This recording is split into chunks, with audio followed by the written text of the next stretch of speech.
Guys, yesterday we had seen CDP attack, right? This thing we had completed yesterday. The rest other attacks and all we'll see tomorrow. Sorry, today we'll do the practicals. Let me start the lab.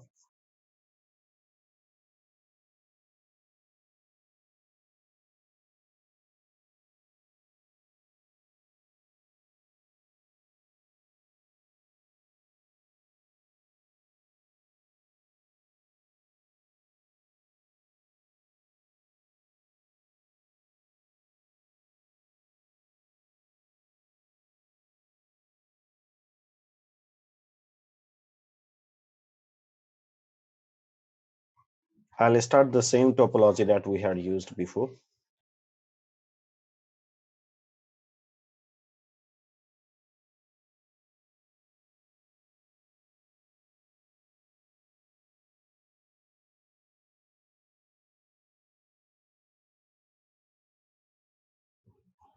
I'll start. Guys, have you downloaded and started this lab? Are you using this Linux? Hope it's working fine.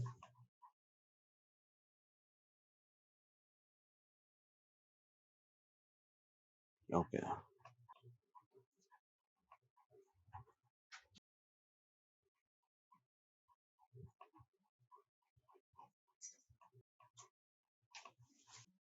Okay.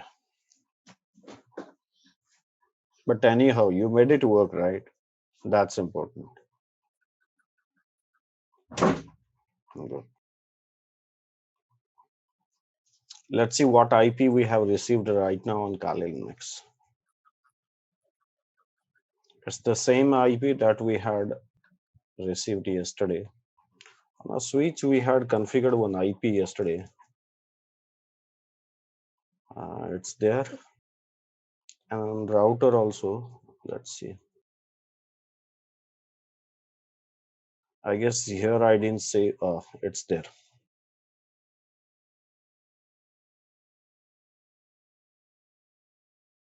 Okay, let's see DTP and double tagging and their mitigations. Did you guys receive this document?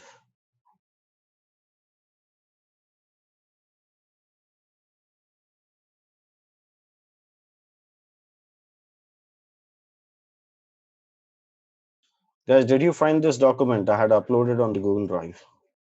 Okay. Please do practicals. Okay, it's very important. So in this, you can see, like, first of all, if you guys go and check, make sure on a switch, none of the ports are in a trunk mode. This is what I'm telling here. So you can go to a switch and here you can say, so interface trunk. And I can see none of the interfaces are in a trunk mode right now. Then what did we do? We go to DTP section.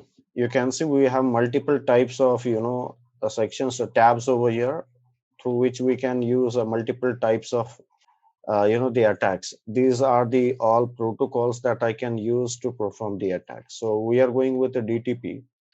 So it should show you a neighbor ID. I mean, like it should show that it has formed the neighborship with switch. Okay. So if you come to first of all, Vaishanya-G. You can open this application. You can come to DTP and it should detect. Try to communicate from the switch to 172.16.3.111. Try to communicate and see it's communicating. And after doing the communication, it has already detected, auto detected through the physical interface of your Kali Linux E0. Okay, this is what you want first of all to do. After that, you can see the count of DTP also. Let's see here. You can see DTP counts are increasing here. Okay, as much as you send the packets and all and communicate, this DTP counts will keep increasing. You can see dynamic trunking protocol. This is increasing. It's like between the PC, I mean like between the Kali Linux and the switch, it's like trunking has happened. Okay, let's come to interface and say show switch port trunk, not showing. Okay, and here I can see DTP is running. Okay, after that, what I can do, I can enable, enabling trunking. Okay, after that, if you go and say show interface trunk, it must show you that interface allowing all the VLANs, right? So we'll be selecting or enabling the attack of DTP, a lunch attack, and you can say enable trunking. And when I say this, okay, after that, if you guys come to a switch and say show interface trunk, guys, can you see here by using an application, attacking application on my Kali Linux, I started doing a trunking on this particular port. After this, what will happen? Tell me. One side, I tried sending the trunking protocol. I enabled the trunking on a switch automatically. What happened? Trunking happened, right? It means now what can happen if your Kali Linux guy is having trunking communication with the switch, what will be the effects? What can happen in your switch environment? Tell me. What can happen in your switch environment? All VLAN information, sir. Correct. All VLANs information will be given to whom? Will be shared with Only. attacker PC as well, right?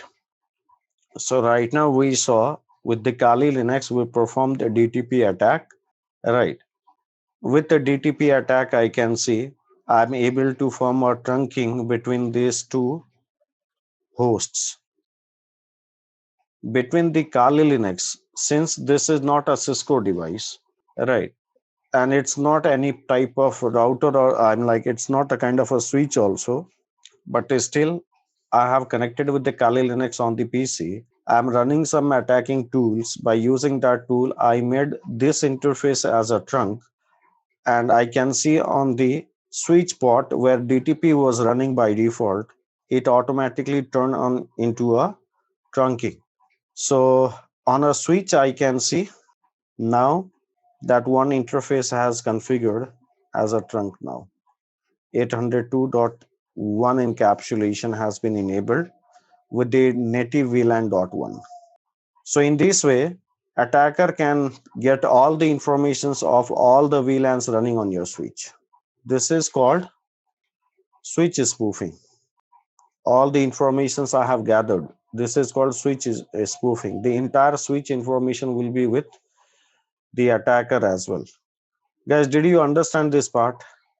How switch spoofing or the DTP attack can be launched? Okay. So you can see all these informations here. Same exactly if you follow the documents, you can do it. Okay. After that, we can also see a double tagging of attacks. We can also launch a double tagging attack. What happens in a double tagging attack, guys? Yesterday I explained you what happens in a double tagging attack. Tell me. See, right now, let me capture the packet on G0 by 0 interface.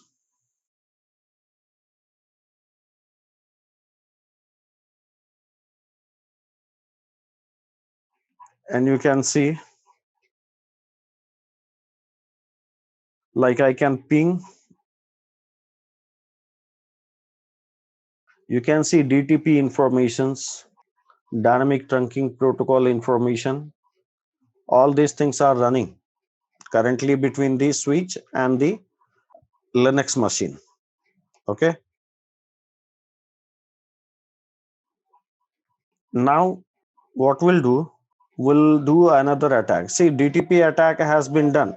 Task has been completed. Okay. Now we'll see another attack. That's your double tagging attack. In a double tagging attack, what did I tell you yesterday? Tell me, guys, don't keep silent, okay? If I ask you question, reply it. In double tagging, what did you understand yesterday? What happens? We'll add another VLAN info. Second tagging is there. Two tags will be there, right? Generally, what happens when we communicate, it has only one tag, right? Correct. So we'll see in a captured packet, we'll see that two tags are going. Okay, it will be randomly generated. Okay, so right now it's a kind of a VLAN attack, or you can say it's a kind of a double tagging attack, VLAN hopping attack. So to do this, what you have to do, you have to go to 802.1q and you have to launch attack, and you have to go with send 802.1q double tagging encapsulation packet. Okay, this is what you have to do. So we'll also keep tracking this Wireshark. Now I'll come to attacker PC. I'll come to 802.1q and I must see. Okay, first of all, let me exit and let me open it again, because already we had launched one attack. So I removed that and I'll go to 802.1q. Try to communicate between the switch and your Linux machine. Try launch attack sending 802.1q. Send it. You can see through this port.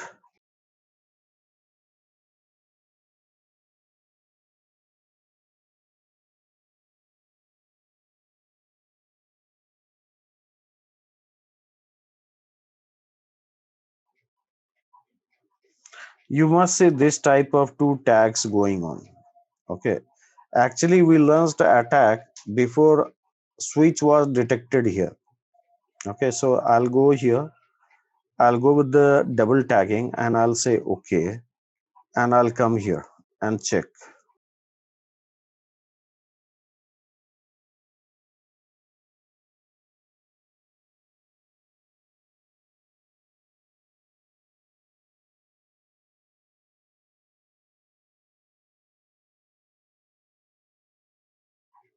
Okay, see there is one ICMP echo request while sending the while sending the double tagging. There is one ICMP echo request. In this, can you guys see there are two different tags? You can see two different tags, 802.1q. This is basically called as a double tagging. Okay, this is called double tagging attack. See, in a real time, there will be more specific, like finding out what VLAN tag we have to give it, give it as a like outer VLAN tag, inner VLAN tag, those things. This is just an example, like it can be used to perform the attack. That's it. We are not good getting into like what VLAN tag we are putting. Okay, but you can see double taggings are reaching out. So guys, these were two attacks which we have completed right now. Any sniffing tools like Wireshark is one of the sniffing tool, right? The same way there will be multiple sniffing tools, right? To monitor our real-time traffic, we have multiple tools in a real time. Like we have a McAfee, we have many other tools. They actually capture or they monitor the real-time traffics and to analyze that. So you can see so interface brief, okay, and you can just go to the interfaces, whichever the interfaces you are using, okay, or whichever you are not using. That is possible, Kripanand, okay, because if that isn't possible, then how come they can perform the attack to any other VLANs? If it is randomly generated, then it won't be possible, right? So it is possible, but here I didn't specifically go for it. Okay. Right now, you can see that information is actually broadcasted. You can see if you capture that, it's basically broadcasted. That's basically broadcasted to all the informations. I mean, so all the VLANs and all. Do we need to run this Wireshark in any of the user PC. See, wherever you are running, I mean, like, see, you are talking about a real time or are practical, what you are talking about. In a real time, definitely you will need one system where, you are running the Wireshark, right? And it should be connected in a real time. Okay. It should be able to connect to a host or the, from where your actual traffics are passing. See, let's say, for example, in your PC right now, you can run Wireshark and capture the packet for your Wi-Fi adapter or for your LAN adapter, anything you guys can do. If you want to see what packets are passing, then how do you do that? If you go to Wireshark, open your Wireshark, guys, all of you, open your Wireshark. And in Wireshark, see this information here, capture options. You'll have this option. See, right now I'm running my EVNG, so it is not allowing me to capture a real interfaces. No real interfaces are reflecting here. Okay. Here it might show you the interfaces which are currently running, like your wireless or any virtual adapters. Can you guys see that in your case? If you are not running EVNG, can you see that interfaces? Select that interface and click on start and see, can you see all those traffics passing through? In this way, there are multiple ways that you can capture the traffic. If see, Wireshark is also a kind of a course that you guys can do. There is a certification. So it's basically a very big tool actually. You can, go for 20 hours or 40 hours of classes on the Wireshark. It will help you to analyze the real network traffics in a detailed way. Okay. But compared to Wireshark, right now, many other tools has come up with the graphical views and all, like SolarWind. I hope you guys have heard about it. SolarWind, right? That is also good tool. But in real time, real network analyzers, they don't use these small tools. These are actually small tools compared to big organizations. They have very big tools. Okay, they have their own, paid tools and all. I had seen with McAfee, that was my experience, that McAfee was having, a live monitoring tools. McAfee is not only known for, antivirus or anything else. It's a big company and it has multiple tools that actually helps the network security guys to analyze the packet or to, it has a defending security engines, different things it has. So different depends. Like we have a Sophos also has a good way of doing a traffic monitoring and all, live traffic monitoring. Depends. I hope in Cisco you might have heard about Cisco Prime, right? What is Cisco Prime infrastructure? That is also used for monitoring and all. It's not only about WLC. Cisco Prime, it's a big infrastructure. Okay.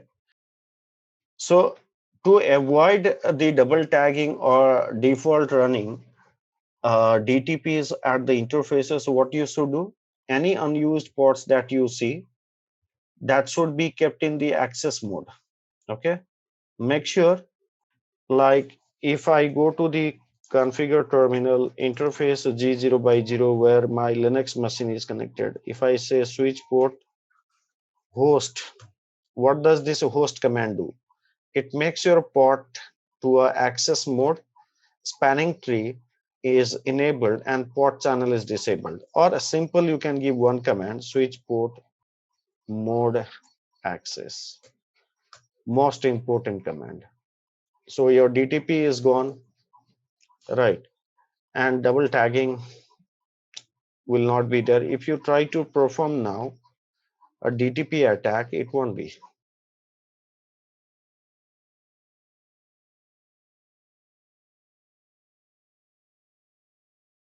If I try to launch attack,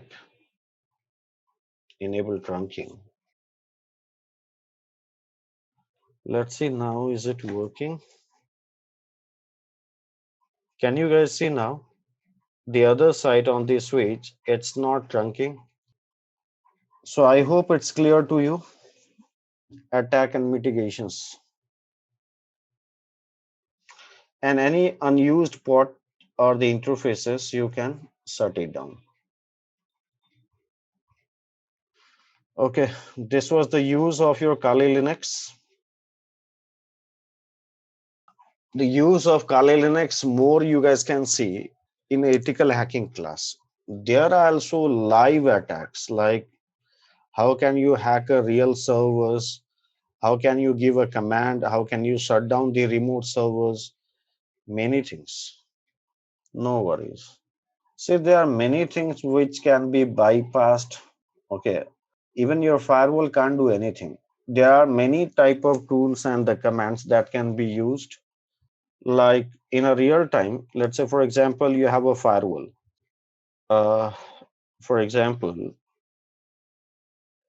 here you have a firewall. Here I have an internal host or I have servers here. Attacker can send a packet in such a way that your firewall will not know, and I can even scan the internal networks. Such type of attacks are also there. I can actually know that is there any firewall in between your hosts and the attackers.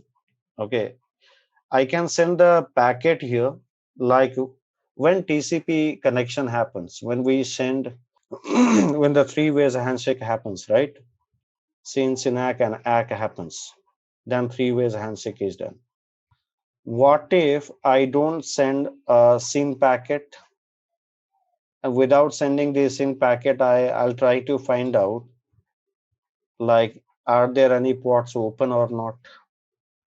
Without sending the SYN packet, without knowing the firewall, that there is some scanning going on to find whether my firewalls are enabled or not. There are multiple types of attack. Have you guys heard about Nmap is one of the tool to scan? Okay, but that Nmap tool, yeah, you can use Nmap tool also. That will also help you out. There are other tools also. There are certain commands that can be used through Kali Linux, like half TCP. Different types of attacks are there that can be performed. That's why I'm telling, like, if you guys really want to know the importance of security, then you have to see both the sides of coin. Okay, you have to see hacking side also, and you have to see a security side also. Both the sides, when you see, then you realize actually. In this class, how many of you have done ethical hacking class earlier with any other trainers? Anyone done? I'm asking who has done. Might be in July I'll start. See, two things has to get started. One is your CCIE security lab examination preparation. If I start CCIE lab examination preparation for all of you, then ethical hacking class I'll not take as of now. Because after that, lab class will be important, right? Till you can learn. Lab class preparations will keep going on. Depends like how soon you can learn. At least you should focus 3 months without any other things. Like you have to focus only on the lab part, and that should be 3 months. Your full focus, dedication. Don't think like CCI lab is any course. Okay.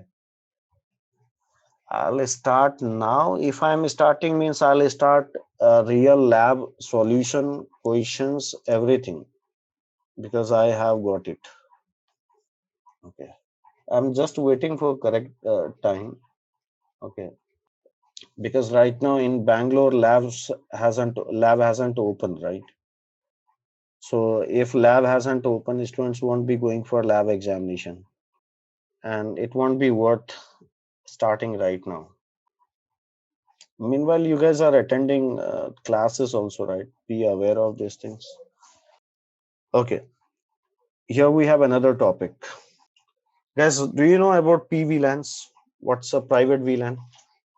Have you seen this in your CCNP or CCNP topic is this? Have you guys gone through it? PVLANs? Guys, answer all of you. If you know, then I'll skip this topic. Not important then. All of you, tell me. Monisha, Rupesh. Okay. Okay. Is anyone there who is not aware of PVLAN? Okay. If you are aware of it, then tell me. What do you mean by PVLANs? In which scenario do you need a PVLAN? In which scenario you need a PVLANs deployment? Tell me. If you are aware of it, then tell me. When PVLANs are required? Tell me, guys. When PVLAN is required? For managers and important data to be secure. Huh? What type of security it provides to a data? Why do you need to create a secondary VLAN in a primary VLAN? First of all, you should understand why PVLAN, right? Then any other things. Then you'll understand how to create the PVLAN. Under the primary, you'll create a secondary VLAN. That's a secondary part. And what type of security do you provide to a data by implementing PVLAN? Come on, guys, answer. I'm not getting perfect answer. By implementing PVLAN, are you providing any encryption, any hashing to our data? No, then why do you say, like, what type of security do you provide? Security means Like what? Sorry? Come again, guys. What did you say? Tell Arvind, tell Pawan, tell me, guys. Sakshita, other guys. Rupesh, tell me. You all said yes, yes, yes, right? Tell me, why PVLAN? host broadcast and packet, all host VLAN it. Two? One host broadcast and other host VLAN listen. Okay. Now see what happens. Let's say I have a switch. On this switch, I have multiple hosts connected.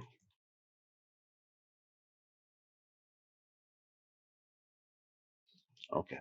You should know way to explain it also. Okay. In interviews, this logics will not work. You have to give a proper reason. On this switch, I can communicate with 10.11.11.0/24. From this host, if I have multiple hosts, let's say I have a 10.11.11.1,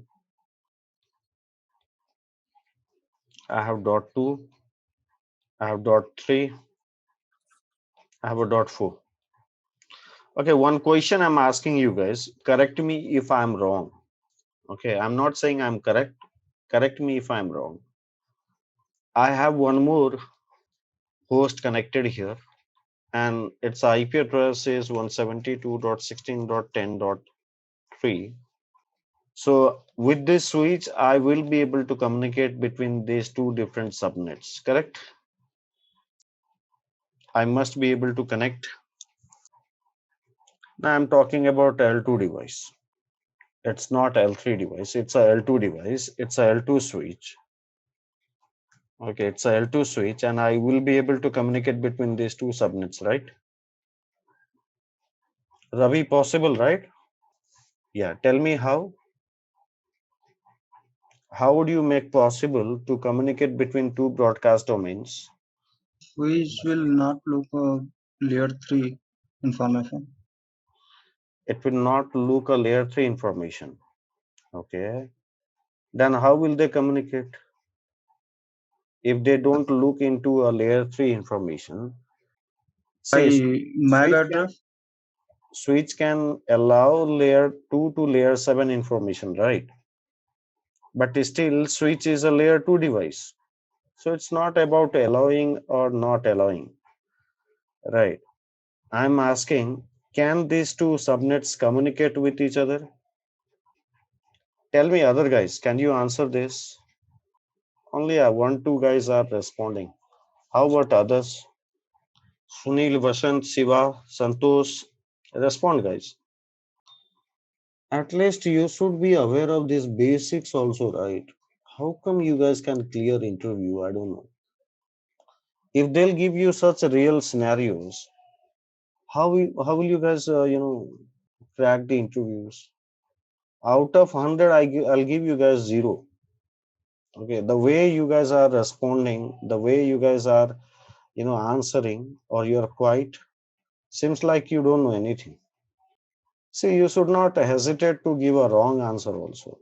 Like Ravi told, it's good. Like whatever he told, whatever he thought, he told. At least I can correct him. See, these are two broadcast domains. Each subnet will be assumed as a one broadcast domain, right? So, though they all are in a same VLAN, if they are in a different subnets, they cannot communicate with each other. If I have to communicate, either the switch has to become as a L3 switch, right? Or else there should be some L3 device who can enable the communication between these two subnets. In a real time, we can only differentiate the traffic only when we have two different subnets at a layer 2. Then only I can make the differences that they can't communicate with each other. This is where I can ensure. If I put the pieces in a different subnet, let's say I'll put these two pieces in a different subnet, these two pieces in a different subnet, these two pieces, I mean, like there will be another host, I'll put them in a different subnet. The local subnet can communicate. This subnet IP, this IP are local to each other. So at a switch environment, if you think to stop the communication, will you be able to communicate? Means, will you be able to stop the communication? These guys, forget about PVLAN. Before knowing PVLAN, if I tell you that stop the communication between these two guys, how would you do that? By doing any configuration. How would you do that? Either you have to put them in a different VLANs, you have to make them as a different broadcast domains, or else if I tell you to segregate the communication within a same broadcast domain, it won't be possible, right? Guys, getting my point, right? Within a same subnet, if I have a multiple hosts and if I tell you to segregate the communication, won't be possible, right? This is where PVLANs come. If I need a segregation within a same broadcast domain, then PVLAN comes into a picture. Now let's say this two guy belongs to admin, or let's say I want to give a internet connection to everyone and I want to restrict other communications to other guys, right? Let's say this guy, I don't want to give an access to any other servers in a network. Let's say I have a server in a network. Now let's say this is a server. Okay, I want, see my requirement, I want this guy to give a server access and the internet access as well. Now let me write here. Let's say this is server and this is guest and this is my internet. Okay, so my requirement is